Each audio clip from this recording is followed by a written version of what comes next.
Bonsoir, les informations pour ce vendredi 24 mars. Les deux surintendants de police, Antoine Denous et Ned Witts, ont été nommés comme assistants commissaires par le président Wavell Ramkalawan lors d'une petite cérémonie cet après-midi à State House. Le comité de défense et de sécurité à l'Assemblée nationale a rencontré ce matin à State House le commandant-chef, le président Ramkalawan.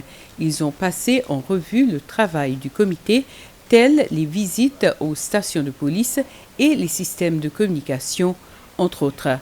C'est la seconde fois que le comité rencontre le président Ramkalawan.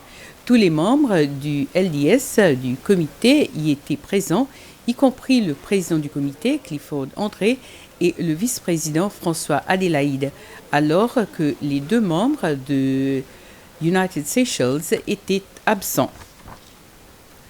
Le président Ramkalawan a félicité l'équipage de la corvette française, le Champlain, pour la saisie de la drogue qu'elle a effectuée dans la région plus tôt ce mois. Ce bateau, basé à La Réunion, avait saisi plus qu'une tonne d'héroïne sur une dave iranienne. Le Champlain est officiellement au port Victoria. Et cet après-midi, son capitaine, Grégoire Lane, a accueilli à son bord le président Ramkalawan et l'ambassadrice de France aux Seychelles, Olivia Berkeley-Christman. Était aussi présent le brigadier Michael Rosette.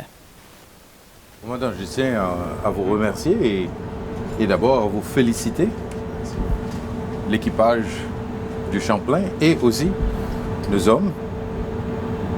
L'opération a été une vraie réussite. Mais je tiens à remercier le Champlain aussi. Parce que l'année dernière, quand on était menacé avec le cyclone qui passait entre Aldabra et Assomption, c'était le Champlain qui était dans la région. Et si vraiment Aldabra a été frappé, c'était le Champlain qui allait donner l'assistance en premier. Donc le Champlain est vraiment un ami des Seychelles. Et puis, bien sûr, toujours reconnaissant avec le travail que le Champlain a fait à Aldabra pour aider à l'installation des masques, ainsi de suite. Donc l'opération a été un succès et pour les Seychelles, c'est formidable. Suivant la motion de Mukesh et Laura Valabji, le chef-juge Ronnie Govinden est appelé à se retirer des affaires d'anticorruption, d'armes et de prévention du terrorisme et à référer ce cas à un autre juge de la Cour suprême.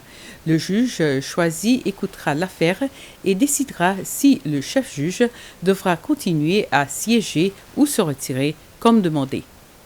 En cours ce matin, le chef-juge Govinden a expliqué que les juges appelés à se retirer ne peuvent eux-mêmes prendre cette décision. Quelqu'un d'autre en dehors de cette affaire assurera présider ce cas. Une fois que le juge de la Cour suprême soit sélecté, selon sa disponibilité, l'affaire sera écoutée tôt le mois prochain. Entre-temps, le chef-juge déposera son propre affidavit en réaction à la motion des Valabji.